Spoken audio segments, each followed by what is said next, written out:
성경 말씀 교독합니다. 열왕기상 8장입니다.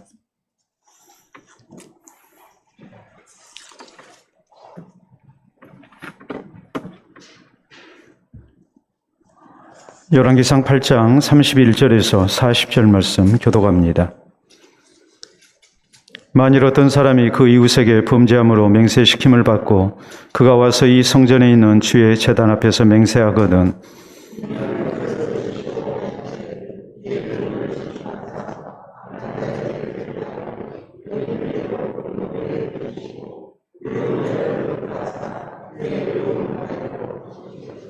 만일 주의 백성 이스라엘이 주께 범죄하여 적국 앞에 패하게 되므로 주께서 주께로 돌아와서 주의 이름을 인정하고 이 성전에서 주께 기도하며 간구하거든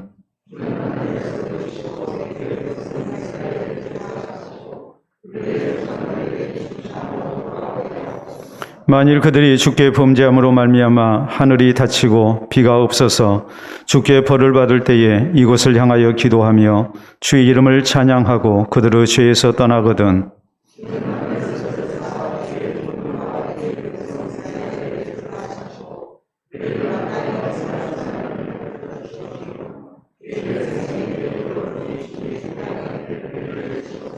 만일 이 땅에 기근이나 전염병이 있거나 곡식이 시들거나 깐부기가 나거나 메뚜기나 황충이 나거나 적국이 와서 성읍을 에워싸거나 무슨 재앙이나 무슨 질병이 있든지 막론하고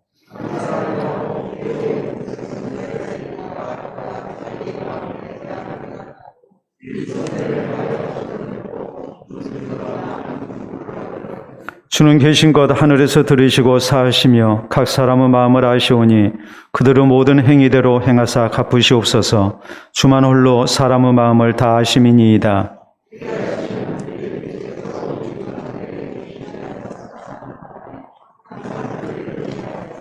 아멘. 기도하고 말씀 받도록 합니다. 하나님 아버지 감사합니다. 오늘도 우리를 주님 앞에 불러주시고 또 하나님의 말씀에 우리의 마음문을 열어 또 주의 말씀 잘 받기를 소원토록 해주시오니 감사합니다. 세상 사는 법 대신 우리 주의 법을 깨달으며 또 주께서 기뻐하시는 모습으로 우리가 살기를 원합니다. 이 시간도 오직 주의 말씀만이 잘 선포되게 하시고 말씀을 통하여 주님 기뻐하신 길을 우리가 발견케 하시며 또 기쁨으로 순종하며 주의 말씀대로 살아 하나님 기뻐하시는 주의 자녀들 되게 하시고 우리의 신앙생활의 모습 되게 하여 주시고 우리 교회 되게 하여 주시옵소서. 예수님 이름으로 기도하옵나이다. 아멘. 오늘 열왕기상 강의 22번째 시간입니다. 우리가 학창 시절 때 다 경험했던 일이고 또 우리의 자녀들 이제 학업 중에 또 우리가 흔하게 보는 우리가 너무나도 잘 아는 그런 이제 모습입니다. 우리가 교과서만 가지고 공부할 수가 없고 아무래도 이제 문제집이라는 것을 가지고 이렇게 공부를 하는 것이 이제 보편적이죠. 문제집을 보면 많은 문제가 거기 실려 있습니다. 그런데 문제집을 보면 문제만 있는 게 아니고 또 뒷부분에 보면 뭐가 있습니까? 해답집이라는 것이 있습니다.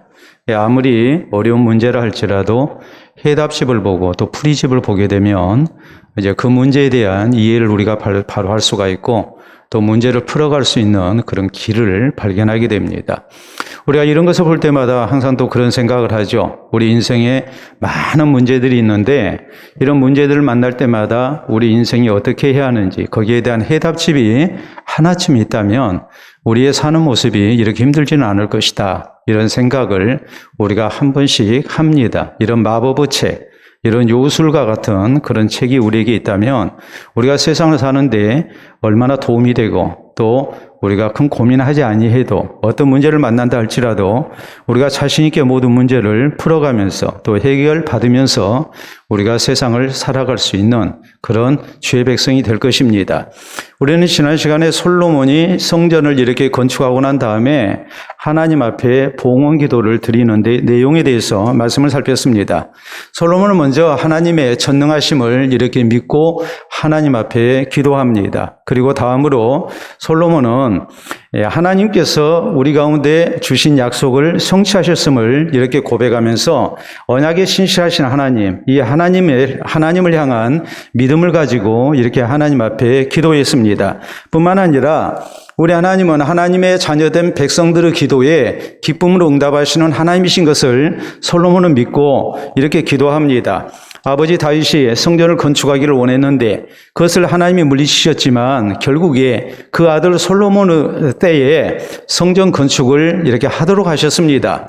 그래서 이런 모든 것을 통해서 우리 하나님이 얼마나 주의 백성을 사랑하시고 또 귀히 여기시는가, 이것을 솔로몬은 분명하게 확신하면서 이렇게 하나님 앞에 봉헌사를 드리고 기도를 한 겁니다. 솔로몬은 성전이라는 것이 단순히 하나님께 예배드리는 초소라고만 생각하지 않았습니다. 하나님의 백성이 이곳에 나와서 하나님 앞에 예배를 드리고 또 하나님 앞에 기도하기를 힘쓰는 가운데 하나님께서 주시는 은혜로 사는 백성 되는 것, 이것을 위해서 하나님이 이렇게 성전을 허락하셨다고 그는 믿었습니다. 그렇기 때문에 하나님을 향한 예배와 더불어 하나님의 백성으로서 하나님께 나와 기도하고 하나님의 응답을 받고 복을 누리면서 사는 성도들, 하나님의 자녀된 성도들, 이것이 얼마나 소중한가를 솔로몬은 고백을 하고 있는 겁니다. 오늘 성경 말씀은 솔로몬이 우리가 하나님 앞에 기도할 때에 우리 삶 속에서 만나는 수없이 많은 문제들, 이런 문제들을 가지고 하나님 앞에 나올 때 하나님께서 우리의 기도를 어떻게 받으시고 또 하나님의 아름다운 해답이 나오는가 하는 것을 확신하면서 하나님 앞에 기도하는 내용이에요. 그렇기 때문에 우리 성도가 세상을 살면서 만나는 많은 문제들, 여기에 대한 해답을 우리가 어떻게 얻어야 할 것인가, 그것을 우리의 인생의 모든 문제의 해답이 하나님으로부터 나온다는 것을 우리가 기억을 하고 하나님을 찾아야 하고 하나님께 기도하는 성도가 되어야 됩니다. 그래서 오늘 성경 말씀부터 시작되는 내용을 보면 솔로몬은 주의 백성들이 세상을 살면서 만나는 수없이 많은 여러 가지 문제들, 이런 문제들이 있을 때 우리가 어떻게 해야 할 것인가, 이것을 신앙적인 면에서 살피고 이 문제를 하나님 앞에 가지고 나와서 기도할 때 하나님께서 거기에 해답을 주시는 이런 응답이 있기를 소망을 하고 있단 말이에요. 그렇기 때문에 오늘 우리가 이 솔로몬의 기도를 통해서 명심을 해야 할 것은, 지금 솔로몬이 하나님 앞에 기도하는 이 기도의 제목들, 하나님, 우리가 하나님을 섬기면서 이렇게 주의 나라를 이루고 살아갈 때에 우리 사이에 이런 문제가 생기게 될 텐데, 이런 때 우리가 하나님 앞에 나와서 기도하면 하나님, 우리의 기도에 응답해 주시고 우리에게 해답을 주십시오, 이렇게 요청하고 있는 이런 내용을 보면서 우리가 하나님 앞에 이런 기도를 드려야 하고, 또 우리 인생의 문제를 만날 때마다 우리는 하나님께만 소망을 두는 성도가 되어야 됩니다. 자, 솔로몬은 인생의 많은 문제 속에서 어떤 신앙 자세로 하나님 앞에 간구케 하였는가, 이것을 우리에게 이렇게 알리고 있습니다. 그렇기 때문에 오늘 성경 말씀이 여기에 초점을 맞추는 가운데 우리가 인생의 많은 문제 속에서 어떤 신앙을 가지고 하나님을 찾아야 할 것인지, 그리고 하나님의 응답과 해답을 얻어야 할 것인지, 여기에 대한 하나님의 음성을 우리가 들어야 합니다. 자, 먼저 여기 오늘 성경 말씀은 맹세에 대한 하나님의 공의로운 심판을 허락해 달라고 솔로몬은 기도합니다. 자, 31절 32절에 보면 이렇게 말씀이 기록되죠. 만일 어떤 사람이 그 이웃에게 범죄함으로 맹세시킴을 받고 그가 와서 이 성전에 있는 주의 제단 앞에서 맹세하거든 주는 하늘에서 들으시고 행하시되 주의 종들을 심판하사 악한 자의 죄를 정하여 그 행위대로 그 머리에 돌리시고 의로운 자를 의롭다 하사 그의 의로운 바대로 갚으시옵소서라고 말을 합니다. 자, 여기 있는 말씀은 지금 어떤 것을 얘기하냐면, 어떤 범죄 행위가 이루어져 가지고 어떤 사람이 크게 손해를 입었습니다. 그런데 증인이 없습니다. 또 증거가 없습니다. 근데 피의자는 있습니다. 누군가가 의심을 사고 했을 때에, 그를 의심할 때에 그 사람이 완강하게 부인을 합니다. 왜요? 증인도 없고 또 뭐도 없기 때문에요? 증거도 없기 때문에. 그래서 나는 아니다고 얘기를 합니다. 그러면 이 사람을 데리고서 하나님 앞에 나와 하나님 앞에 맹세를 시키는 겁니다. 나는 이번 일에 대해서 전혀 관계한 바가 없습니다. 난 잘못한 거 없습니다. 이것을 하나님 앞에서 맹세하게 될 때에 하나님께서 이 문제를 살피셔서 선악간에 분별하는 가운데 또 하나님의 심판을 내려달라고 이렇게 하나님께 지금 요청을 하고 있는 거예요. 자, 사람 사는 세상에 많은 문제가 있기 마련이죠. 세상이 복잡해지면 복잡해질수록 인간사에 많은 문제가 생겨나기 마련입니다. 그렇기 때문에 이런 것을 해결하기 위해서 법이라는 것이 이렇게 만들어졌습니다. 근데 이 법이 집행되는 과정에서 어떤 경우는 애매한 부분이 분명히 있기 마련이단 말이에요. 그렇기 때문에 지금 증인도 없고 증거도 없는 둘 사이 어떤 문제, 여기에 대해서 의심을 사고 있는 사람을 하나님 앞에 데리고 와서 맹세를 시키고 모든 진실을 아시는 하나님께서 이 모든 것을 선악간에 밝히 드러내셔서 이제 하나님의 심판이, 공의의 심판이 있기를 원합니다 하면서 지금 하나님 앞에 이렇게 기도를 하고 있는 거예요. 여러분, 솔로몬은 하나님께 일천이생번제를 드려서 굉장한 지혜를 얻었습니다. 그리고 솔로몬의 지혜에 대한 소문은 멀리 퍼져서 이제 많은 나라의 왕들이 솔로몬을 찾아서 그의 지혜를 듣기를 원했습니다. 우리가 이미 앞에서 살폈던 내용이죠. 또 아이를 놔두고 누구 아기인가, 여기에 대한 그런 시비의 문제를 솔로몬이 아주 지혜롭게 이렇게 해결을 했습니다. 근데 솔로몬은 뭐라고 얘기합니까? 어떤 문제에 있어서 왕이라 할지라도, 지혜로운 왕이라 할지라도 해결할 수 없는 문제가 분명히 있을 수 있단 말이에요. 이런 문제를 누구에게 맡겨야 하는가? 여기에 대해서 솔로몬은 하나님 앞에서 맹세시켜가지고 하나님께 이렇게 맡겨드리게 될 때에 하나님께서 선악간에 이 문제를 해결해 주십시오라고 이렇게 말씀을 드리고 있는 거예요. 자, 그러면 오늘 이 첫 번째 기도의 제목이 강조하는 내용이 뭐겠어요? 여러분, 우리가 세상을 살다 보면 내가 불이익을 당할 수도 있고 또 내가 억울한 일을 당할 수도 있습니다. 그러면 이런 문제에 대해서 성경이 우리 힘으로 수단 방법 가리지 말고 말 그대로 법대로 모든 것을 해결하라고 우리에게 그렇게 말씀을 하고 계십니까? 성경은 그렇게 말씀하지 않죠. 솔로몬도 법을 아는 사람이고 또 솔로몬도 또 이 재판에 대해서 일가견이 있는 사람입니다. 그런데 세상 일이라는 것이 모든 것이 칼로 두부를 썰듯이 딱딱 해결되는 문제만 있는 것이 아니란 말이에요. 아주 애매한 문제가 있고 해결이 곤란한 문제가 있어요. 법으로도 안 되는 부분이 분명히 있단 말이에요. 이런 부분에 있어서 우리 성도의 신앙 자세가 뭐가 돼야 될 것인가? 모든 진실을 아시는 하나님 앞에 우리가 맡길 줄 아는 사람이 돼야 함을 지금 이렇게 강조를 하고 있는 거예요. 여러분, 성경은 잠언 20장 22절에 이런 말씀을 우리에게 전합니다. 너는 악을 갚겠다 말하지 말고 여호와를 기다리라. 그가 너를 구원하시리라라고 말씀합니다. 여러분, 내가 모든 것을 해결하려고 해서는 안 된다는 말이에요. 하나님의 공의의 심판을 믿고 하나님께 맡기고 하나님을 기다리는 그런 신앙의 자세가 우리에게 있어야 한다고 말씀을 해요. 또 잠언 24장 29절에 보면 너는 그가 내게 행함같이 나도 그에게 행하여 그가 행한 대로 그 사람에게 갚겠다 말하지 말지니라 그랬어요. 내가 손해봤어요. 내가 이 손해 그냥 보고 있을 수가 없어요. 그렇기 때문에 내가 당한 대로 내가 갚아야 되겠다. 그것이 내 권리를 지키는 길이고 내 이익을 지키는 길이다. 그런 생각하지 말라는 거예요.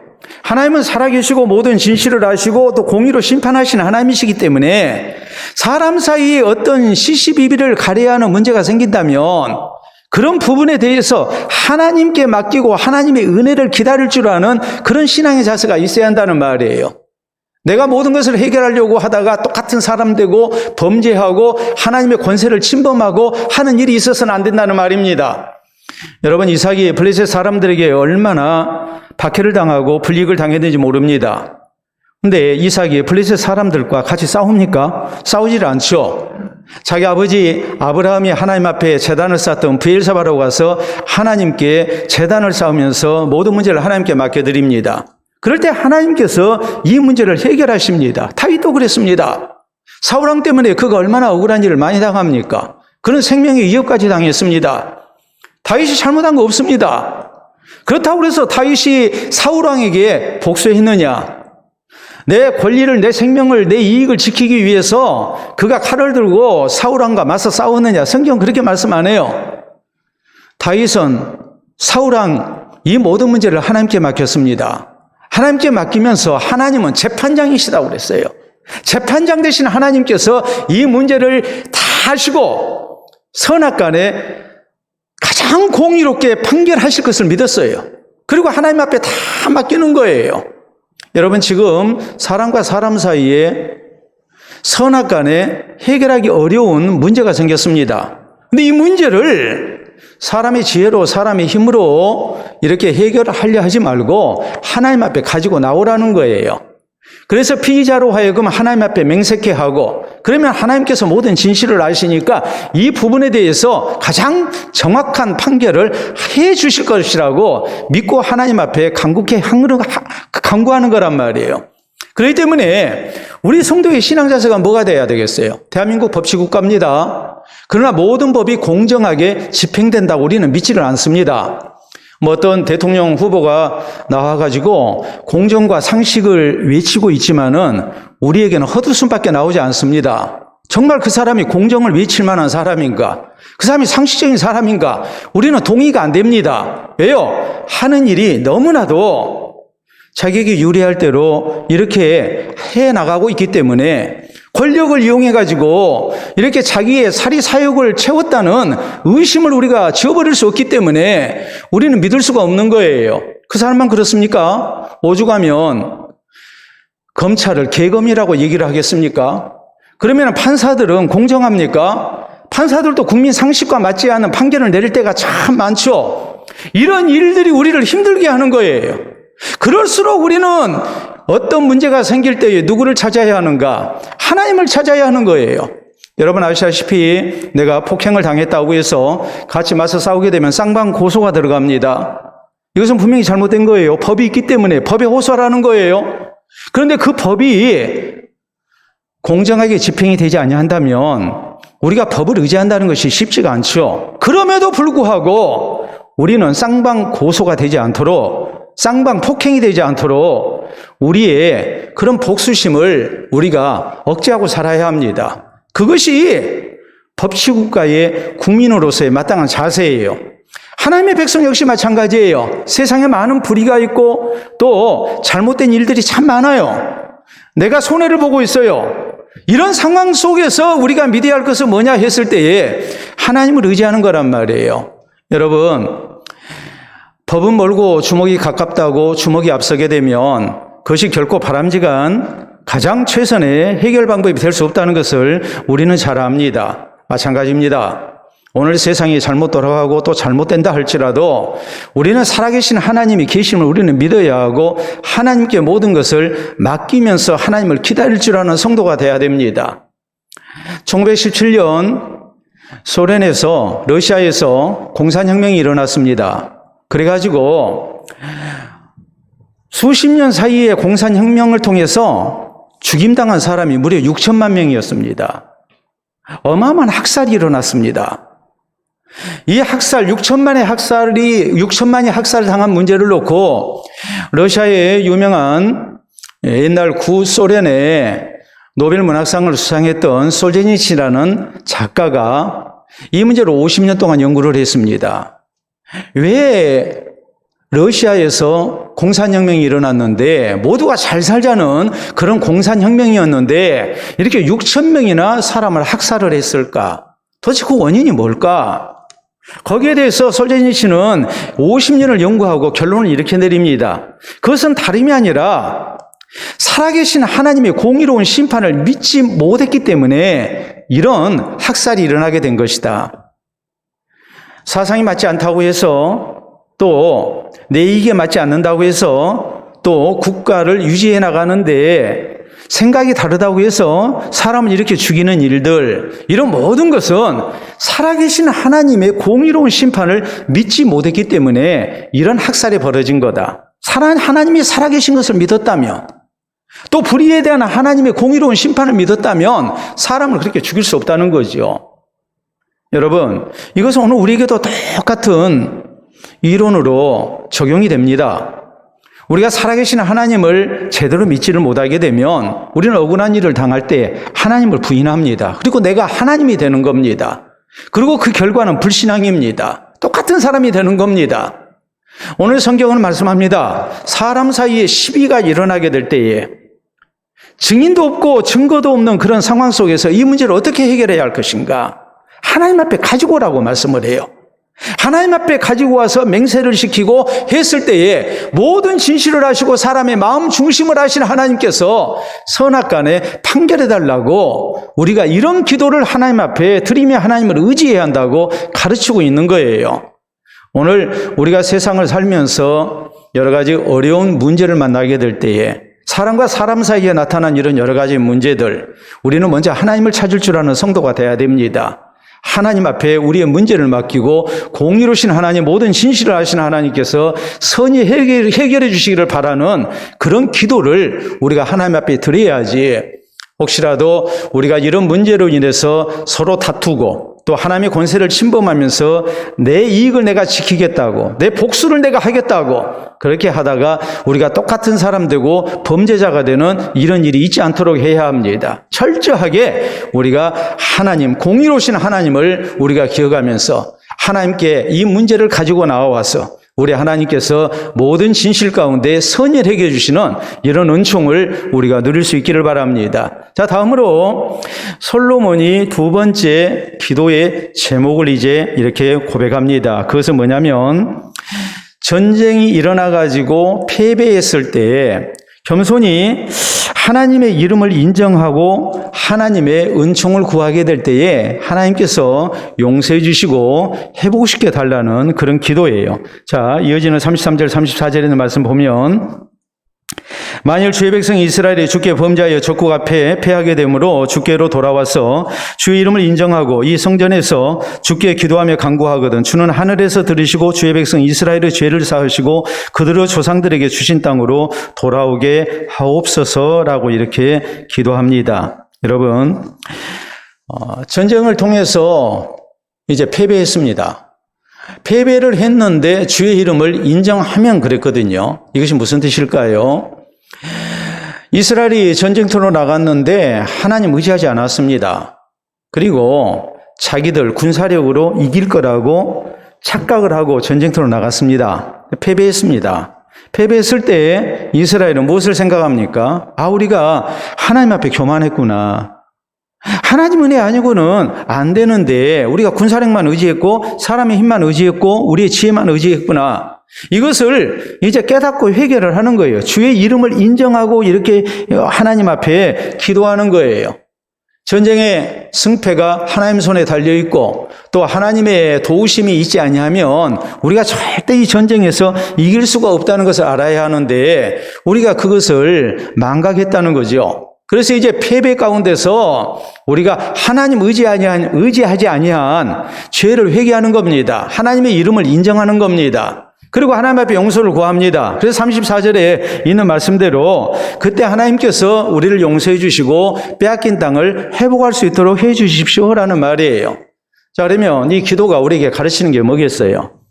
우리가 전쟁터에 나가서 전쟁하고 하는 그런 입장은 아니잖아요. 이것은 곧 무엇을 얘기하겠습니까?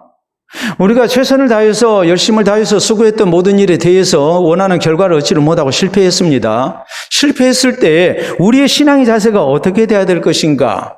그때 우리의 고백은 하나님의 이름을 인정하는 거예요. 내가 진정으로 하나님을 의지하고 이 일을 했던가?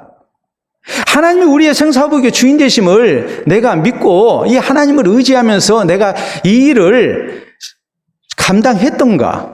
이것을 돌아보는 가운데 내가 하나님을 향한 신앙으로 하지 아니한 죄를 하나님 앞에 회개하는 겁니다. 그리고 하나님의 용서를 구하는 가운데 하나님께서 우리를 다시 회복시켜 주시는 그런 신앙의 모습을 우리가 가져야 한다는 말이에요. 여러분, 성경에 그런 말씀이 나와요. 이스라엘 백성들이 가나안 땅 정복에 나섰을 때에 첫 번째로 만난 성은 큰 성 여리고였습니다. 그때 하나님께서 이제 여호수아에게 나타나셔서 하셨던 말씀은 하나님이 군대 장관이라고 그랬어요. 하나님이 지휘관이라고 말씀을 하십니다. 그래서 하나님이 시킨 대로 이스라엘이 순종했습니다. 그럴 때 여리고성을 정복할 수 있었습니다. 자, 두 번째 만난 성은 조그만 아이성이었어요. 여호수아가 정탐꾼을 보냈습니다. 정탐꾼이 갔다 와서 보고를 합니다. 아이성은 여리고성에 비해서 아주 조그만 성입니다. 그렇기 때문에 우리 모두가 올라갈 필요가 없습니다. 그러면서 2, 3천 명만 올라가서 싸워도 충분히 이길 수 있습니다. 그랬어요. 그랬더니 여호수아가 2,000명 말고 3,000명을 보냈어요. 돌다리도 두드리고 건너가는 심정이었겠죠. 2,000명, 3,000명이면 충분하다고 그러는데 그래도 혹시 모르니까 3,000명을 보낸 거라고요. 근데 보기 좋게 패배하죠. 패배의 원인은 두 가지였습니다. 먼저는 여리고성을 정복할 때 첫 번째 성이기 때문에 첫 열매로 하나님 앞에 다 드려야 합니다. 모든 것을 진멸하고 여리고성에는 모든 것을 다 불로 태워야 했어요. 그런데 아간이 금덩어리, 은덩어리 그리고 시날산에 아주 좋은 외투 한 벌을 이렇게 숨겼습니다. 토적질을 한 거예요. 그래서 아간의 범죄 때문에 이스라엘이 아이성 전투에서 패배했습니다. 또 하나 잘못이 뭐였을까요? 전혀 하나님을 의지하지 않은 거예요. 여리고성의 승리는 이스라엘이 싸워서 얻은 승리가 아니에요. 철저하게 하나님을 앞세우고 하나님을 의지했을 때 얻어진 승리였거든요. 그러니까 뭐야 해요? 아이성을 정복할 때에도 이 문제를 놓고 하나님 앞에 기도해야 하고 하나님을 찾아야 한다고요. 그걸 안 했어요. 자, 이 실패 앞에서 여호수아와 이스라엘 지도자들이 했던 모습이 뭐였습니까? 하나님 앞에 눈물로 기도하는 거였죠. 그럴 때 하나님께서는 아간의 범죄에 대해서 말씀하시고 이 문제를 해결케 하시고 그리고 난 다음에 전적으로 하나님 의지하고 싸울 때에 아이성을 정복할 수 있게 하십니다. 패배를 통해서 하나님의 이름을 인정하는 거예요. 그리고 하나님의 뜻을 분별하고 하나님의 은혜를 구한 거예요. 그럴 때 비로소 하나님이 주시는 승리와 회복의 역사가 나타났어요. 여러분, 그렇기 때문에 우리 성도에게 있어서 우리가 실패를 했을 때에 이 실패 앞에 어떤 신앙 자세가 있어야 할 것인가를 우리가 바로 알아야 해요. 여러분, 실패를 통해서 우리가 하나님 원망해야 합니까? 실패를 통해서 우리가 내가 인간적으로 준비가 부족했고 내 노력이 부족했기 때문에 힘이 부족해서 실패했다고 우리가 그렇게 치부하고 우리가 신앙적인 면을 전혀 살피지 않는 그런 모습으로 우리가 다시 도전해야 합니까? 성경이 우리에게 가르치는 게 뭡니까? 우리는 실패를 통해서 하나님의 이름을 인정할 줄 아는 성도가 돼야 돼요.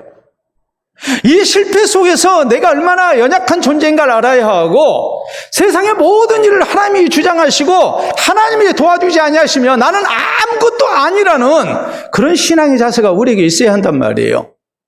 그래야만이 우리에게 실패를 주신 하나님의 뜻에 부합한 그런 신앙생활을 우리가 할 수 있는 거예요. 여러분, 세안격언에 이런 말이 있습니다. 장군을 만들어내는 것은 승리가 아니라 패배다. 여러분, 장군은 백전백승해서 장군이 되는 게 아닙니다. 패배를 통해서 내 부족을 아는 거예요. 그리고 더 연구하는 거예요. 그래서 승리를 하는 거예요.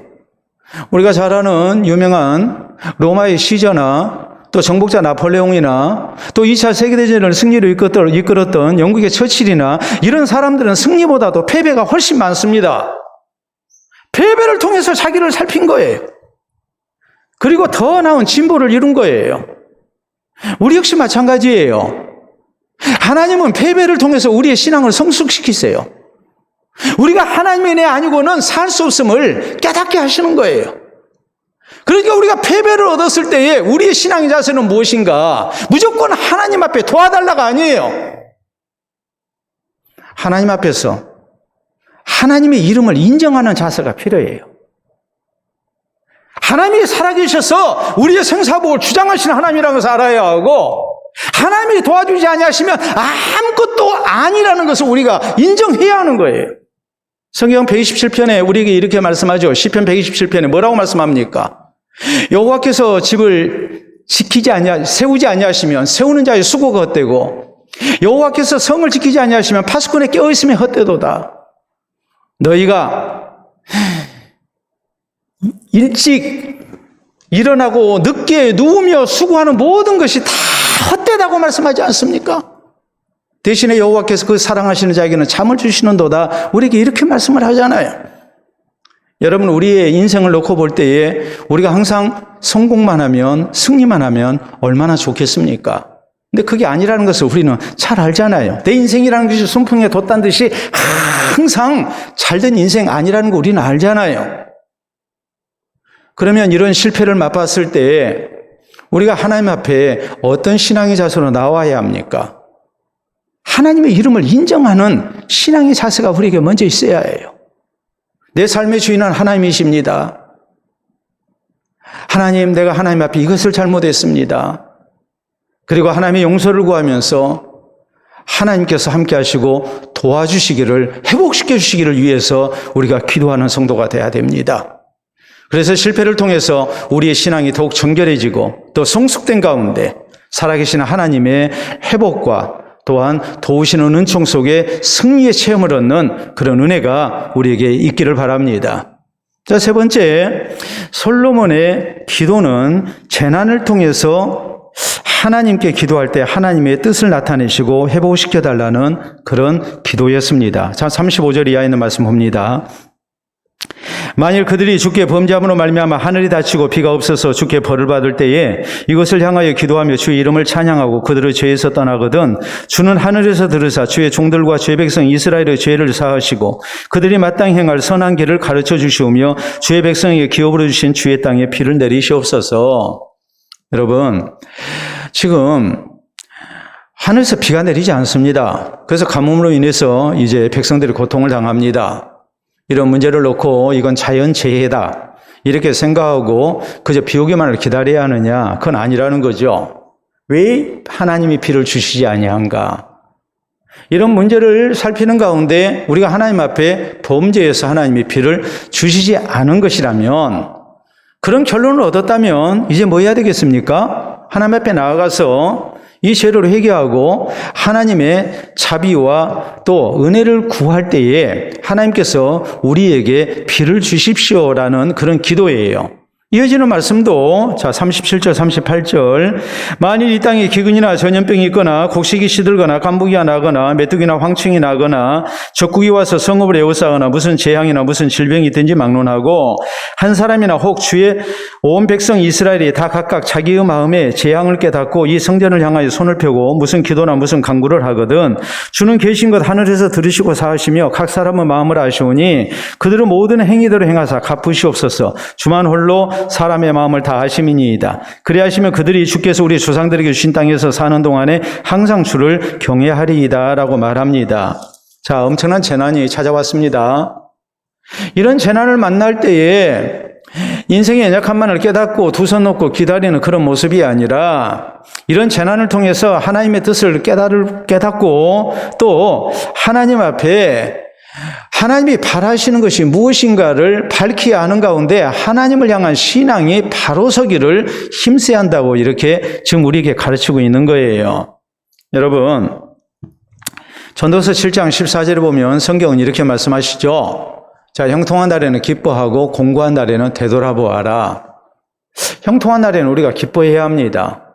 형통한 날이니까 하나님 앞에 감사하고 우리가 기뻐하며 살아야죠. 그런데 인생이라는 것이 항상 형통한 날만 있는 게 아니잖아요. 어떤 때는 공고한 날이 우리에게 찾아와요. 그러면 공고한 날에 우리가 뭐 해야 하느냐? 불평하고 인상 쓰고 우리가 낙심해가지고 살아야 하느냐? 또 성경은 그렇게 말씀하지 않아요. 되돌아보아라 그랬어요. 되돌아보아라. 되돌아보라는 말은 내 신앙생활을 되돌아보라는 말이에요. 그래서 혹시라도 하나님 앞에 범죄한 일이 있지 아니한가? 이런 것을 살피고 하나님 앞에 바로 서기를 힘쓰라는 거예요. 그렇기 때문에 우리가 성경을 보면 이스라엘이 천재지변을 당했을 때에 했던 신앙의 자세는 하나님을 찾는 거였어요. 자기들의 죄를 살피고 하나님의 은혜를 구하는 거예요. 자, 우리가 사무엘하에 보면은 다윗 시대에 3년 계속해서 가뭄이 이렇게 찾아옵니다. 가뭄이 찾아오니까 다윗이 이 문제를 놓고 하나님께 기도하죠. 그랬더니 전 왕인 사울왕 때에 무고한 기브온 백성들을 학살한 일이 있었어요.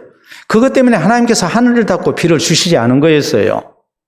그래서 이 문제를 해결을 하죠. 그러니까 하나님께서 비로소 비를 주세요.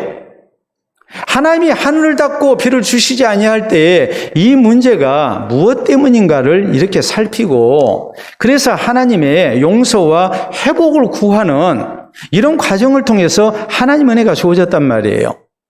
여러분, 요한복음에 38년 된 병자가 나옵니다. 병에서 38년을 고생을 했어요.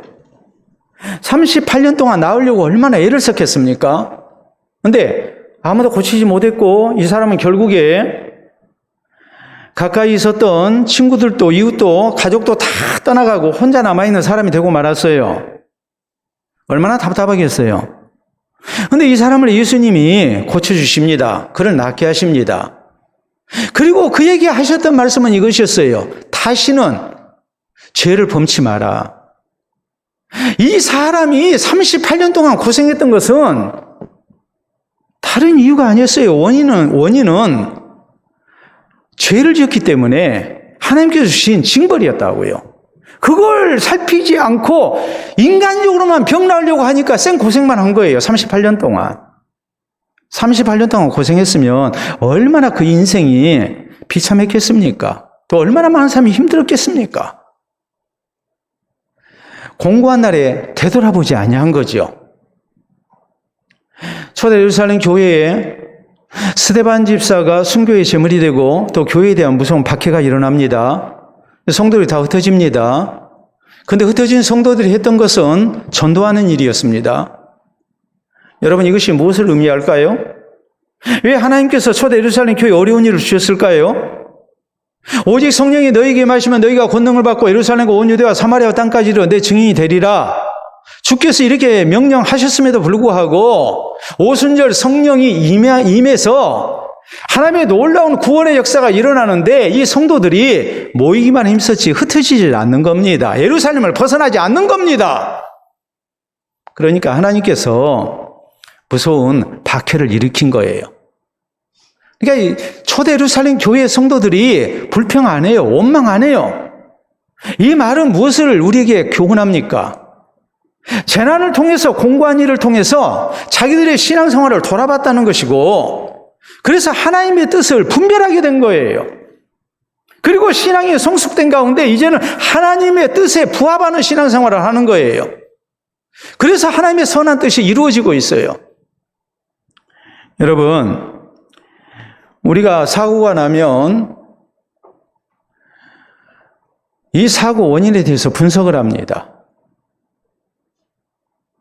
이것이 천재라고 생각을 했는데 인력으로 어찌할 수 없는 천재라고 생각을 했는데 천재지변이라고 생각을 했는데 나중에 알고 보면 천재지변이 아니라 뭐였습니까? 인재인 경우가 굉장히 많아요.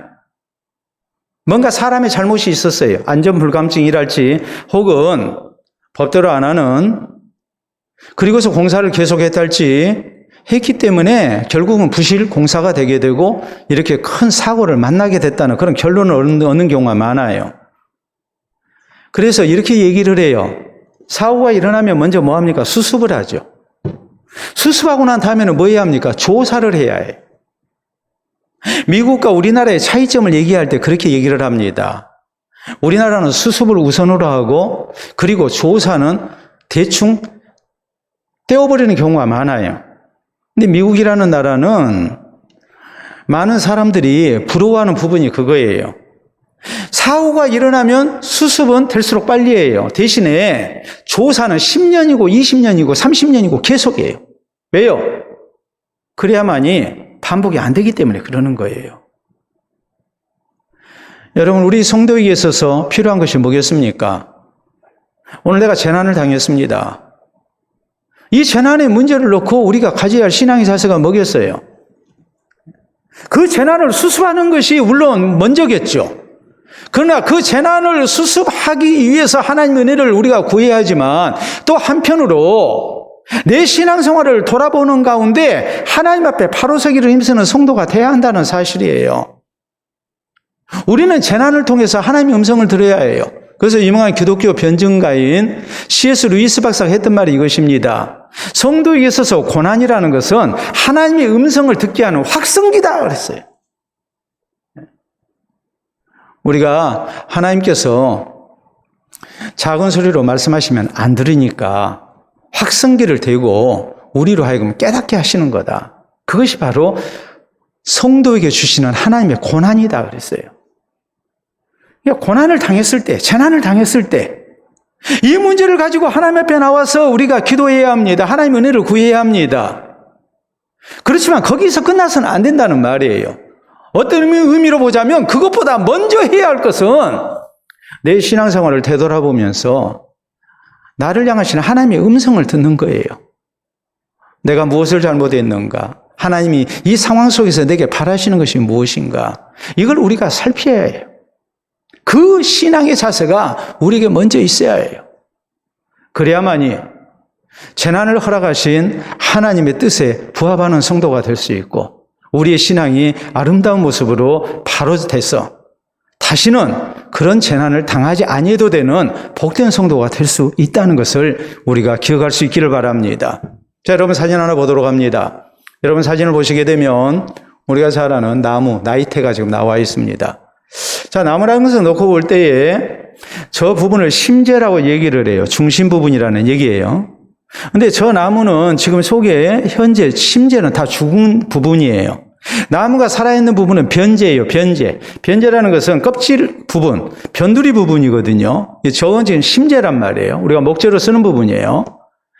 변재 쪽에 물관이 있고 해가지고 거기에서 이제 수분을 이렇게 빨아들이고 영양분을 빨아들여서 그래서 나무가 이렇게 생장을 하는 겁니다. 자, 그런데 다시 사진 보도록 합니다. 자, 저 심재를 놓고 보면 우리가 심재가 두 부분으로 이렇게 나뉘게 되죠. 하나는 넓고 흰 부분이 있고 옅은 색의 부분이 있고 좁고 진한색 부분이 있어요. 자, 넓고 옅은 부분은 뭐라고 얘기를 하느냐? 춘재라고 얘기를 해요. 춘재라는 말은 봄에 자란 제목이라는 말이에요. 그리고 가는 부분은 계속 사진 좀 보여줘요. 가는 부분은 뭐라고 얘기하느냐? 추재라고 얘기를 해요. 이것은 나무가 성장을 멈추고 이제 월동 준비를 해가지고 그 기간 동안에 생기는 부분이에요. 그러니까 춘재 부분은 넓고 밝은색이고 추재 부분은 좁고 진한색이에요. 그런데 이 둘의 차이는 뭐냐 했을 때에 춘재 부분은 무릅니다. 대신에 추재 부분은 굉장히 단단합니다. 말 그대로 춘재는 봄에 자라고 나무가 자라기 좋은 환경 속에서 자란 부분이거든요. 이게 춘재거든요. 근데 나무가 성장하기에 생존하기에 참 어려운 그런 계절, 가을, 겨울에 나무는 거의 성장을 멈춥니다. 대신에 단단해집니다. 나무의 강도는 춘재에 있지 않아요. 나무의 강도는 바로 이 추재에 의해서 결정이 되어져요. 추재가 얼마나 촘촘하게 되어 있느냐. 그것이 나무의 강도를 결정을 해요. 여러분, 오늘 우리의 삶도 마찬가지예요.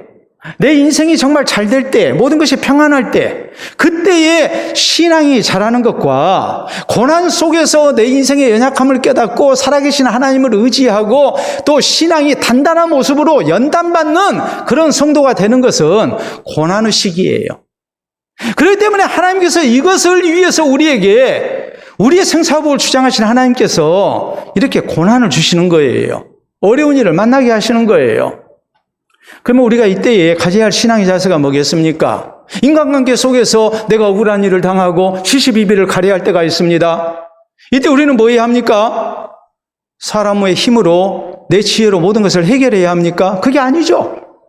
오늘 성경은 뭐라고 말씀하십니까? 이런 문제를 하나님 앞에 맡길 수 있어야 한다. 모든 진실을 아시는 하나님께 우리의 모든 문제를 맡기고 하나님이 선히 해결해 주시는 그런 은혜를 누리는 성도가 돼야 한다고 가르쳐요. 그것이 신앙으로 사는 성도의 모습이에요.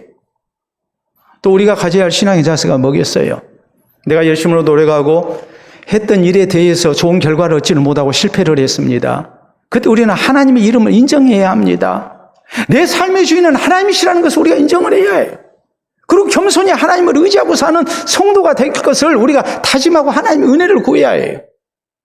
어떤 경우 불가항력적인 그런 재난을 우리가 당할 수 있습니다. 이 재난 앞에서 우리가 가져야 할 신앙의 자세가 또 뭐겠습니까? 혹시라도 내가 하나님 앞에 범죄에서 되어진 일은 아닌가? 우리의 신앙을 되돌아보면서 하나님의 은혜를 겸손히 구하는 자세가 돼야 됩니다.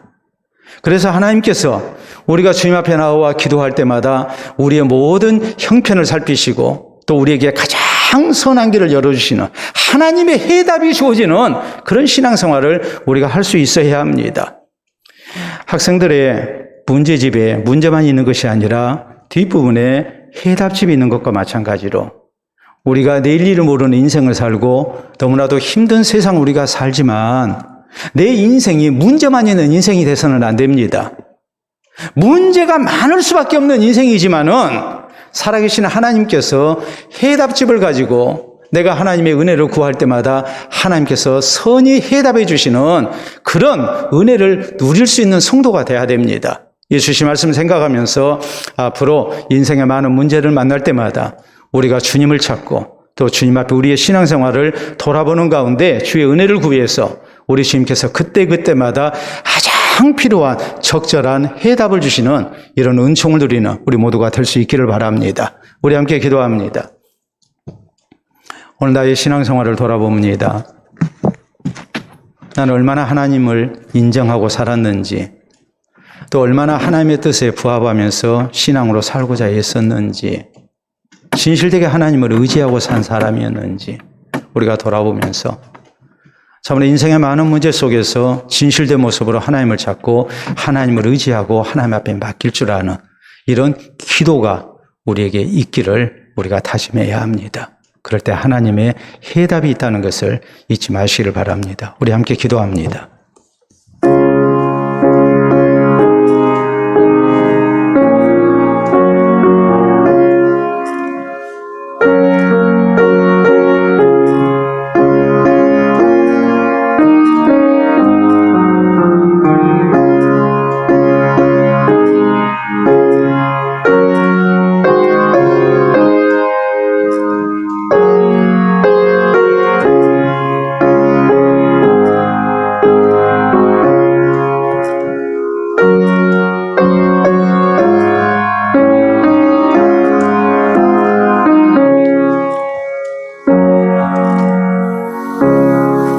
이 시간도 살아계셔서 우리의 생사복을 홀로 주장하시는 아버지 은혜를 참으로 감사합니다. 살아계신 하나님께서 우리의 모든 삶을 주장하고 계심에도 불구하고 우리가 우리 힘만으로 우리의 지혜만으로 또 우리의 경험만으로 살려고 했던 적이 많았음을 이 시간 고백합니다. 이런 우리를 깨우치시기 위하여 우리 주께서 우리 인생에 여러 문제를 허락하시고 또 이런 문제를 통하여 우리 자신을 돌아보며 살아계신 하나님께 가까이 하게 하신 줄로 믿고 감사를 드립니다. 아버지, 인생의 문제를 만날 때마다 우리가 낙심하지 않게 하시고 또한 하나님 없이 사람의 지혜로 힘으로만 해결하려고 하는 어리석음이 있지 않도록 도와주시옵기를 원합니다. 인생의 문제가 생길 때마다 그때가 하나님을 간절히 진실되게 찾아야 하는 때인 줄로 알고 우리가 주님 앞에 나를 세우며 기도하기를 원합니다. 살아계신 하나님의 이름을 인정하며 살아계신 하나님께 겸손히 머리 숙여 기도할 때에 우리 주께서 우리 가운데 함께하여 주셔서 모든 문제를 통하여 우리의 신앙이 더욱 정결해지게 하시고 또한 성숙되게 하시고 살아계신 하나님 진실되게 의지하게 하시고 또 주께서 기뻐하시는 하나님의 사람 되게 하시고 또 주께서 강한 손으로 붙드시고 선의 해결해 주시는 아름다운 해답이 있게 하여 주시옵소서. 문제로 인하여 늘 힘들어하며 사는 우리 되지 않게 하시고 문제 속에 하나님을 기억하게 하시고 하나님을 찾게 하시고 하나님의 은혜를 구하게 하여 주셔서 우리 하나님의 해답으로 살아가는 우리 되게 하여 주시옵소서. 예수님 이름으로 기도하옵나이다. 아멘.